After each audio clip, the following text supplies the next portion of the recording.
funny, isn't it, how certain things just stick with you?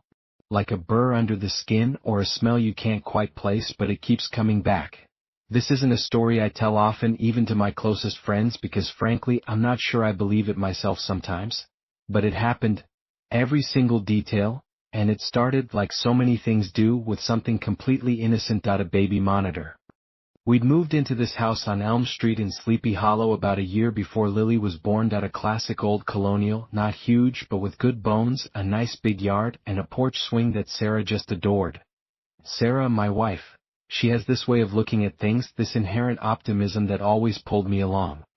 When we first saw the place, all I saw was the work, the leaky gutters, the drafty windows, the furnace that sounded like a dying elephant. But she saw the potential, the way the morning light hit the kitchen, the perfect spot for a vegetable garden. She always does.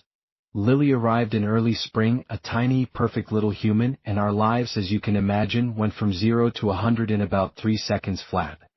Sleep became a myth, and our days blurred into a cycle of feedings, diaper changes, and trying to remember what day of the week it was. But it was good that it was full, that we loved her fiercely. The baby monitor was a pretty standard digital model that we had the camera in Lily's nursery pointed at her crib, and the receiver unit usually sat on my nightstand. It had decent range, good clear audio, and a night vision feature that made Lily look like a tiny, glowing ghost when she was asleep. Mostly it was just the sound of her soft breathing, or the occasional little sigh, or the rustle of her blanket. Comforting, you know? The soundtrack to new parenthood. The first time it happened, I almost dismissed it. It was a Tuesday night, late April. Lily was about 2 months old. We were both dead tired. Sarah had just nursed Lily and put her back down, and we were trying to unwind in bed, scrolling through our phones. I remember Sarah was wearing this soft, gray tank top, the kind that just hangs perfectly, hinting at the curve of her chest, and a pair of worn-out pajama shorts. Her hair was still damp from a quick shower, framing her face in a way that made her look even younger, more vulnerable. I caught myself just staring at her, her lips slightly parted as she read something on her phone, and I felt that familiar ache, that mix of exhaustion and desire. It was a weird combination, especially when you're both running on fumes, but it was there. Always there with her. Then through the monitor, barely audible, a faint, wispy sound like static, but not. I paused, tilting my head. Sarah looked up, her brow furrowed. "Did you hear that?" she whispered. I shook my head, trying to pinpoint it. "Hear what?" It sounded like a hum? Or a whisper. We listened. Nothing, just the soft hiss of the monitor, and then distinctly Lily's tiny, almost inaudible snore. "Probably just interference," I said, trying to sound reassuring, mostly to myself. "The baby next door, maybe?" We had neighbors with a toddler, though their house was a good distance away. Sarah shrugged, but I saw a little flicker of unease in her eyes. She reached over, her fingers brushing my arm, and the touch, even through my t-shirt, sent a little jolt through me. Her skin always felt so warm.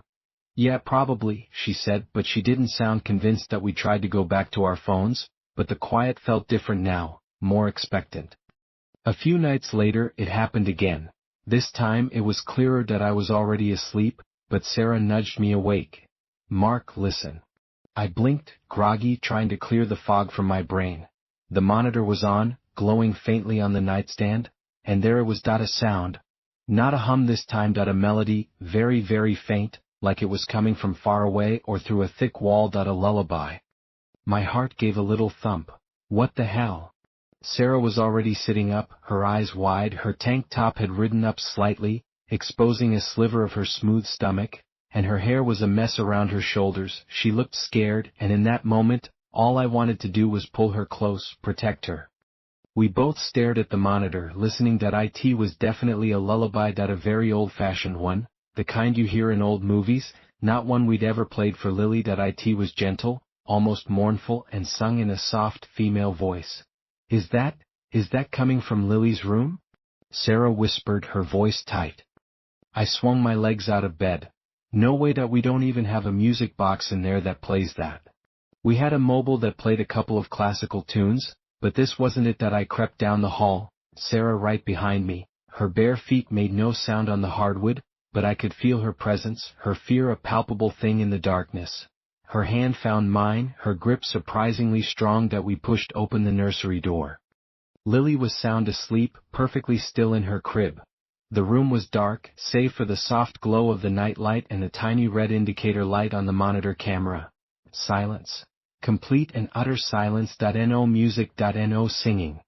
Nothing. We stood there for a long moment, just listening to Lily's even breathing. Sarah's grip on my hand was still tight. I could feel the delicate bones of her fingers, the warmth of her palm. My mind was racing, trying to find a logical explanation.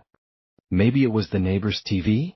I offered, though it sounded weak even to my own ears. A lullaby? On a TV perfectly picked up by our monitor, but not heard in the room itself? Sarah shook her head slowly. No, it was too clear, and it stopped the second we opened the door. We went back to bed, but sleep didn't come easy after that. I kept staring at the monitor, half expecting the sound to start again.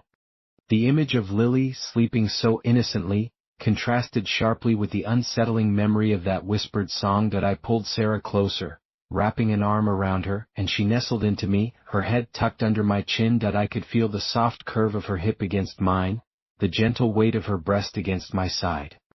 Even in that moment of unease, my body reacted, a low hum of desire beneath the fear. It felt wrong almost to be thinking of such things when we were both so unnerved, but it was instinct. A primal need for comfort, for connection, for life, against the encroaching strangeness. The incidents became more frequent, not every night, but enough to make us both jumpy.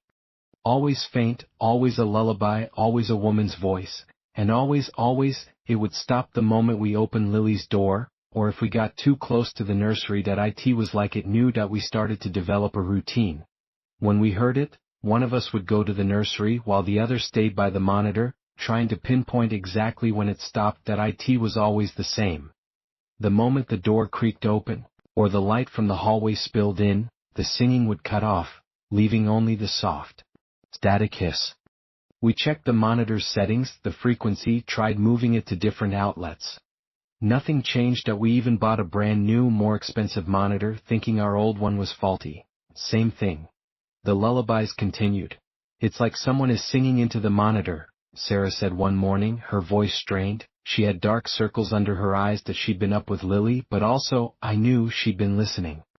I watched her as she paced the kitchen, running a hand through her hair. She was wearing an old t-shirt and yoga pants, but even in that, the way her hips swayed as she walked, the gentle curve of her calf muscles as she moved, was distracting. Her lips were pursed in thought, and I found myself tracing their outline in my mind, remembering how soft they felt. I felt a pang of guilt, a weird mix of fear for our daughter, concern for my wife, and this persistent, almost inappropriate physical awareness of her. But who would be doing that, Sarah? I asked, trying to keep my voice even. And why? I don't know, Mark. Maybe it's a prank? Some messed up neighbor? We didn't have any neighbors that seemed like the prankster type. The house next door was owned by an elderly couple, the Millers, who were lovely but barely left their house. On the other side was a young family, the Jordans, with a toddler. They seemed normal. One evening, I decided to try something. I set up my phone to record audio in Lily's room, just a basic voice recorder app, and then went back to bed with Sarah and the monitor. We waited. It took longer than usual that night. We were both on edge, our nerves frayed. Sarah was curled up against me, her head on my shoulder, her breathing shallow. I could feel the rapid thump of her heart against my chest. Her bare arm was draped over my stomach, and her fingers, cool and slender, occasionally traced patterns on my skin. I found myself focusing on that small sensation, trying to ground myself. Then the monitor crackled, and there it was, clearer than ever. A soft, melancholic melody. The words were hard to make out, but the tune was unmistakable. It sounded like a German lullaby, something I'd heard once on a classical music station. I hit record on the monitor receiver, which had a short recording function. Sarah gasped, pulling away slightly. Her eyes, usually so warm, were wide and filled with a cold dread. "It's in here, Mark," she whispered, pointing at the monitor. "It's right outside her room." I felt a chill that had nothing to do with the cool spring air. This was different. This wasn't just faint. It sounded like it was right there. I snatched my phone from the nightstand. "I'm going to check the recording from her room." I ran to the nursery, Sarah trailing behind me, her steps hesitant. I unlocked my phone, opened the recorder app and played back the audio. Silence. Nothing, just the ambient hum of the house, the faint rustle of Lily's blanket.no lullaby.no singing.my blood ran cold. How was that possible? The monitor was picking it up, clear as day, but the phone in the room just feet away from the crib heard nothing? Sarah saw the look on my face. What is it? Nothing, I said, my voice barely a whisper. It recorded nothing. She stared at me, her face pale in the dim light. But we heard it, that we both heard it. I know, I said, feeling a knot tighten in my stomach. I know. That night we slept with Lily in our bed, something we rarely did. She was too small, too squirmy, but we couldn't leave her alone in that room. Sarah clung to me, her body tense, even as Lily slept peacefully between us, that I could feel the delicate curve of her spine against my chest, the warmth of her breath on my neck, that I ran my hand gently over her hip, feeling the smooth fabric of her pajamas, a desperate need for closeness warring with the chilling realization that something was terribly wrong. The next day I started researching. I went down a rabbit hole of forum posts, urban legends, and obscure paranormal websites. Ghost stories, haunted houses, demonic possessions. That I dismissed most of it, but a few threads about phantom broadcasts, or residual energy, caught my eye. People talking about old houses, strange signals, voices coming through electronics. Sleepy Hollow, after all, had a certain reputation. It was steeped in history and old legends. I tried to explain it to Sarah, but she just looked at me with this weary, haunted expression. I don't care what it is, Mark, that I just want it to stop. The lullabies continued, growing bolder. Sometimes it would start right after we put Lily down for the night. Sometimes it would wake us in the dead of night. The voice remained the same, soft, female, melodic, but now there was an underlying current of something else. A subtle inflection that felt possessive. One afternoon I was working in my home office trying to focus on a client report when I heard it. The monitor was on my desk, usually just background noise, but this time it was louder, and it wasn't a lullaby. It was a child's giggle. My blood ran cold. Lily was napping. I hadn't heard her giggle in weeks. Not really, she was still so young. I snatched the monitor, heart pounding, and sprinted down the hall. Sarah was in the living room reading. She looked up, startled by my sudden rush. Did you hear that? I demanded, holding up the monitor. She frowned. Hear what? I just heard you stomping around. The giggle, I said, my voice strained, a child's giggle from the monitor. She stared at me, her expression a mix of concern and exasperation. Mark, Lily's asleep, and she doesn't really giggle yet, not like that. I played back the monitor's recording. A burst of static, then a clear, joyful, innocent child's giggle. And then the faint, familiar strains of the lullaby quickly fading. Sarah's face went white. She snatched the monitor from my hand, listening again. Her fingers trembled. Oh my God, Mark, that's not Lily. We looked at each other, the unspoken fear hanging heavy between us. This wasn't just interference anymore. This was something else. Something targeted. That night we barricaded the nursery. Not literally, but we moved Lily's crib into our room, pushed a heavy dresser against the nursery door, and taped up the vents. It felt ridiculous, childish even, but it was all we could think to do. We needed to feel like we were doing something. But it didn't matter. The lullabies followed us. That night, the monitor on my nightstand started again. This time it was so clear, so loud, it sounded like the voice was right there in the room with us. The melody was mournful, a slow, drawn-out tune that seemed to tug at something deep inside me. Sarah bolted upright in bed, clutching Lily to her chest. Her eyes darted around the room, wild with terror.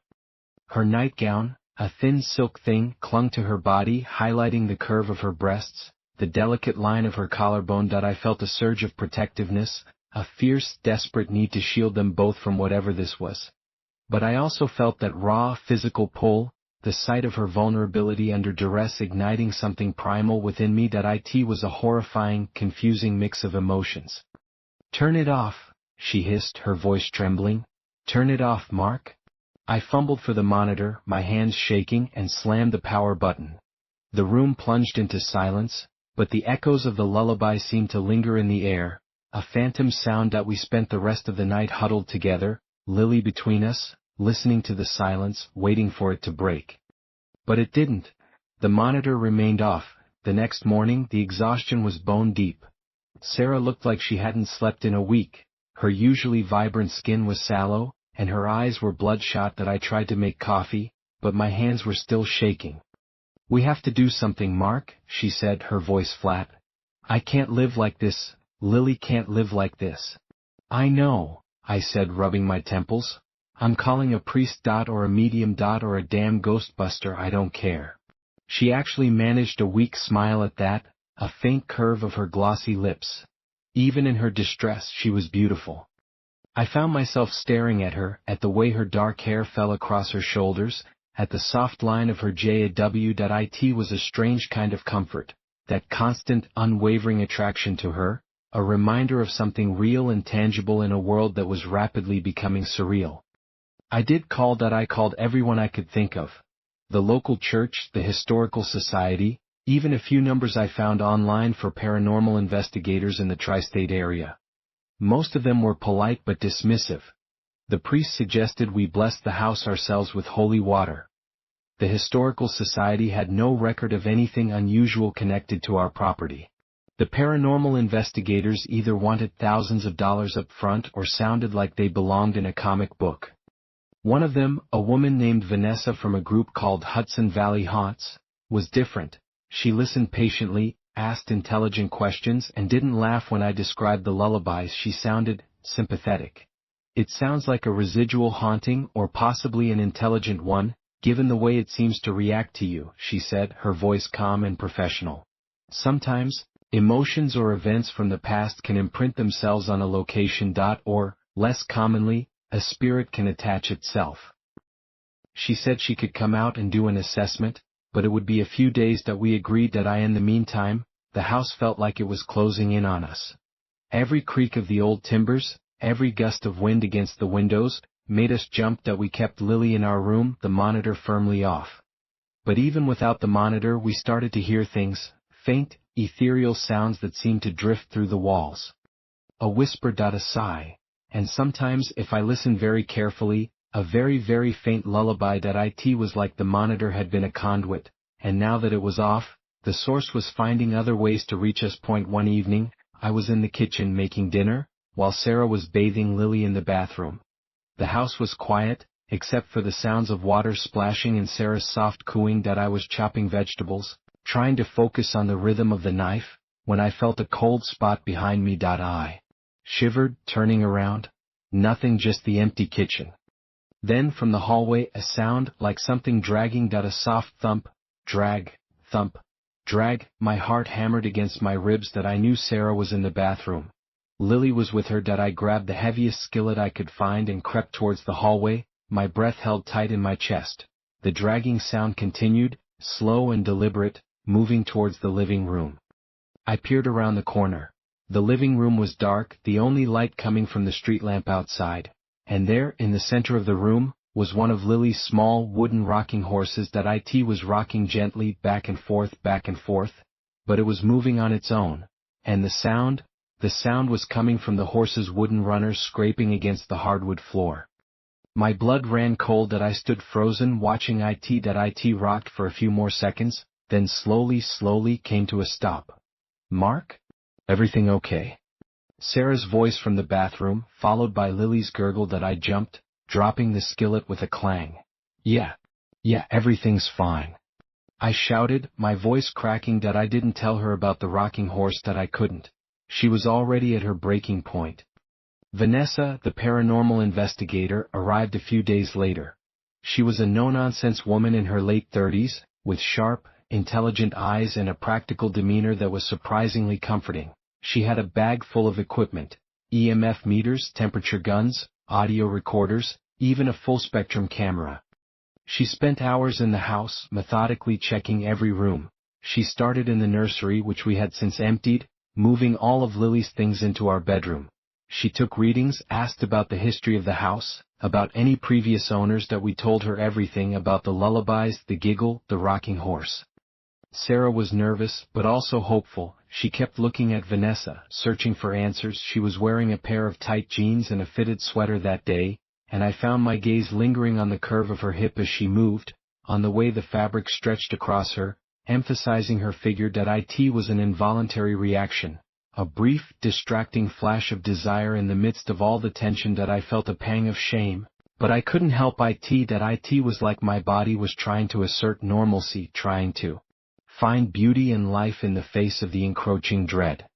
Vanessa finished her sweep of the nursery. EMF readings are normal, she said, checking a device. No significant temperature fluctuations, no obvious cold spots. My heart sank. So, nothing? She gave a small, thoughtful smile. Not necessarily. These things don't always manifest on demand, but I did get something interesting in the master bedroom. We followed her, our hopes rekindled. In our bedroom, she pointed to a small antique mirror that had belonged to my grandmother it sat on Sarah's dresser. The EMF meter spiked significantly around this, she said, and I picked up a faint EVP, an electronic voice phenomenon, on my recorder. She played it back for us. It was mostly static, but then a faint, almost inaudible whisper it was too garbled to make out any words, but it was definitely a voice, a child's voice. Sarah gasped, her hand flying to her mouth. Lily's giggle? Vanessa shook her head. No, not a giggle. More like a word or a name it's hard to tell. She then used her full-spectrum camera to take a picture of the mirror. The resulting image displayed on her camera screen showed a faint, hazy outline in the reflection, like a distortion, a faint, childlike figure standing behind Sarah's reflection. Sarah screamed at a short, sharp, choked sound. She stumbled backward, bumping into me. I wrapped an arm around her, holding her tight. She was trembling uncontrollably. What is that? She whispered, her voice barely audible. Vanessa looked at us, her expression grave. It's what we call a residual image. Sometimes, spirits can leave an imprint on reflective surfaces, or surfaces that have a strong emotional connection. This mirror, does it have a history? I thought about it. It belonged to my grandmother. She died in her sleep, peacefully, when I was a kid. It's just an old family heirloom. Any children in her life who died young? Or any tragic events associated with it? I shook my head. Not that I know of. My grandmother was a very private person, but I never heard anything like that. Vanessa nodded, a thoughtful look on her face. Okay, this isn't a run-of-the-mill haunting. The lullabies, the giggle, the way it interacts with the monitor, it sounds like something is trying to communicate, or perhaps trying to find something. The mirror could be a focal point, a gateway of sorts, for the energy. She suggested we try to communicate, set up a recorder, ask questions, try to understand what it wanted. Sarah flat out refused. No, she said, her voice firm. I don't want to talk to it. I want it gone. Vanessa understood. She suggested a cleansing ritual, a smudging, and leaving out certain protective herbs. She also recommended we move the mirror out of the house, at least temporarily. We agreed to everything. We moved the mirror into the garage, wrapped in a thick blanket. We smudged the house with sage, filling every room with the pungent, earthy smoke it felt temporary, like putting a band-aid on a gaping wound. For a few days, it was quiet. We almost dared to hope. Lily seemed calmer, and Sarah even managed a few hours of uninterrupted sleep. I found myself watching her as she slept, the soft rise and fall of her chest, the gentle curve of her lips. My hand hovered over her, wanting to touch, to reassure, to feel that connection again. The fear had created a strange kind of intimacy, a desperate clinging to each other, but it also made me acutely aware of her physical presence, her vulnerability. Then one night it started again, but this time it wasn't the monitor. We were asleep, Lily in her crib beside our bed. I woke to a cold draft, and the sound of something tapping, tap, tap, tap, it was coming from the window. I sat up, my heart pounding. Sarah was still asleep, curled into a ball, her back to me, her long dark hair spilled across the pillow, and I could just see the delicate curve of her neck. Tap, tap, tap. I crept out of bed, careful not to wake her. The tapping was persistent, rhythmic. I walked to the window, pulling back the curtain just a sliver. Outside, in the dim light of the street lamp, nothing. Just our backyard, the old oak tree, the shed. But the tapping continued. It sounded like it was coming from inside the glass. I pressed my ear to the window pane, and then I heard it. Very faint, very close. The lullaby. The same mournful tune, and beneath it, a soft, almost imperceptible scratching, like fingernails on glass. My breath hitched that I pulled back from the window, my skin crawling that it was inside, that it was in the house, that I looked at Lily, sleeping peacefully in her crib. Then at Sarah, her body still and vulnerable, that a wave of icy dread washed over me, that I wasn't protecting them, that I was failing. The next morning I told Sarah. She didn't cry, didn't scream, she just looked at me with this hollow, defeated expression. "It's not going away, is it?" "No," I admitted, my voice rough. "I don't think so." We were at a loss. Vanessa had done what she could. The house was smudged, the mirror was gone. But whatever this was, it was persistent, that we started seeing things. Not clear, defined figures, but shadows. Movement in our peripheral vision, that a flicker of something at the end of the hall, that a shape that wasn't there when we turned to look. One afternoon I was walking past Lily's old nursery, which was now just an empty room. The door was open a crack, that as I passed, I distinctly heard a small, soft thump from inside. Like a toy falling, that I stopped, my heart racing, that I knew there were no toys in there, that we'd moved everything, that I pushed the door open slowly. The room was empty. Just the pale blue walls, the bare floor, the empty crib where Lily used to sleep. But in the middle of the floor, directly beneath where the crib used to be, was a single small wooden doll, that an old-fashioned doll, with porcelain skin, painted blue eyes, and tangled blonde hair, that it was wearing a faded, tattered white dress. I froze, that I had never seen this doll before, that it wasn't Lily's, that it wasn't ours, that I reached down, my hand trembling, and picked it up, that it was cold to the touch. The painted eyes seemed to stare blankly at me. On the back of its neck, barely visible, were faint, faded letters, that I squinted, trying to make them out. Idl. I felt a cold dread spread through me, that I didn't know anyone with those initials, that I put the doll down carefully on the floor, and backed out of the room, that I closed the door, my mind racing. Where had it come from? How had it gotten there? I didn't tell Sarah about the doll, that I couldn't bring myself to. She was already so fragile. The entity, or whatever it was, seemed to be growing stronger, more present. The air in certain rooms felt heavy, cold. There was a constant sense of being watched. One evening, Sarah was putting Lily to sleep in our bed, that I was sitting on the edge of the mattress, watching them. Sarah was singing a lullaby, her voice soft and sweet, the one she always sang to Lily. Lily was almost asleep, her eyes fluttering. As Sarah sang, I saw the reflection of the dark window across the room, that a faint, hazy distortion, that a small, childlike figure, standing just behind Sarah, its head tilted, watching. My breath caught in my throat, that I wanted to scream, to grab Sarah, to run. But I couldn't move, that I was paralyzed by fear. The figure in the reflection seemed to lean closer to Sarah, as if listening intently to her song. And then, slowly, its mouth seemed to open, and a faint, ethereal sound drifted from the window, joining Sarah's voice. The same mournful lullaby.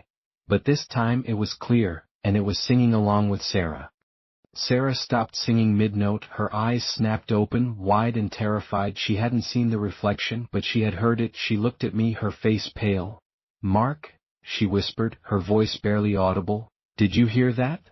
I could only nod, my throat tight. She clutched Lily tighter, her knuckles white. Her gaze darted around the room, searching for the source. Her chest was heaving, the thin fabric of her top rising and falling rapidly. I wanted to pull her into my arms, to tell her it was okay, but it wasn't. Nothing was okay. "It's singing with me," she whispered, tears welling in her eyes. "It's singing Lily's lullaby. That night we didn't sleep. We packed. Just essentials. Diapers, clothes for Lily, a few changes for us. We called my sister, Alyssa, who lived a few towns over. Told her we needed to stay for a bit, that the house had a problem with the plumbing, a burst pipe, anything to avoid the truth. She was concerned but understanding. As we were packing, Sarah found the wooden doll. It was sitting on my nightstand, where I had left it in the nursery. How it got there, I had no idea. She picked it up, her face a mixture of fear and confusion. "What is this, Mark? Where did it come from?" I told her everything about finding it in the nursery, about the initials, about the feeling that it wasn't ours. She looked at the doll, then at me, her eyes filled with a new kind of dread. "It's a child's doll," she whispered. "It's like it's waiting for Lily." We left the house in a hurry, the sun barely peeking over the horizon. The air was cold, crisp, A typical Sleepy Hollow morning. As I backed the car out of the driveway, I glanced up at the house. The windows looked like dark, empty eyes, and in the window of Lily's old nursery, I thought I saw something, a flicker of movement, a small, pale face staring out at us. I sped away, not daring to look back. We stayed with Alyssa for a few weeks. It was a relief, a reprieve from the constant dread. Lily seemed happier, more settled. Sarah slowly started to regain some of her color, some of her energy. But the experience had changed us. We were jumpy, always looking over our shoulders, always listening. One day, while Lily was napping, Sarah and I were talking in Alyssa's living room. She was wearing a simple sundress, her legs crossed, and I found my eyes drawn to her bare ankles, the delicate curve of her calves. Even in this temporary haven, the memory of the house, of the terror, was a constant undercurrent, and with it, that heightened awareness of her warmth and life. "Do you think it's still there?" she asked, her voice quiet. I shrugged, trying to sound nonchalant, but my stomach clenched. "I don't know. Maybe it stays with the house. We decided to sell. It was a painful decision. It was our first home, the place where we brought Lily home.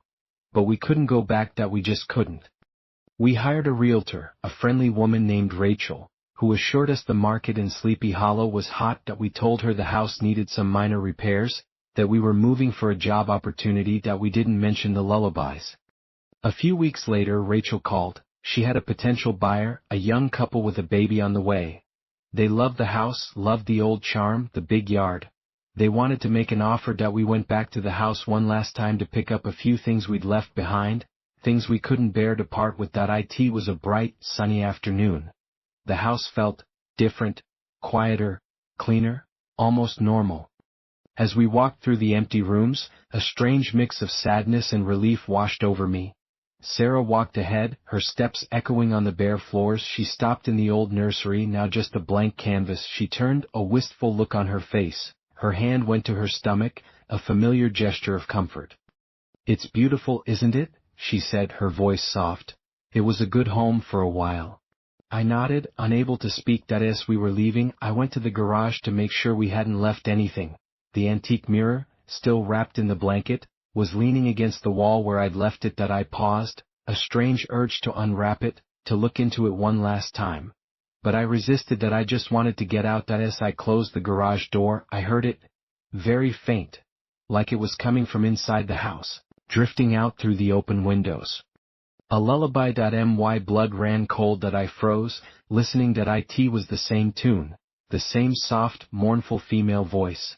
Sarah was already at the car, strapping Lily into her car seat. She looked up, her eyes meeting mine. She had heard it too. I could see the fresh fear etched on her face. We got in the car, and I drove away, faster than necessary. We never looked back. We sold the house. We never told the buyers about what we experienced. We couldn't. Who would believe us? And what good would it do, except to pass on the dread? Sometimes, late at night, when Lily is asleep and Sarah is next to me, I still hear it. Not with my ears, not really, but in my mind, the faint, whispered lullaby, and I wonder if it's still there, in that old house on Elm Street in Sleepy Hollow.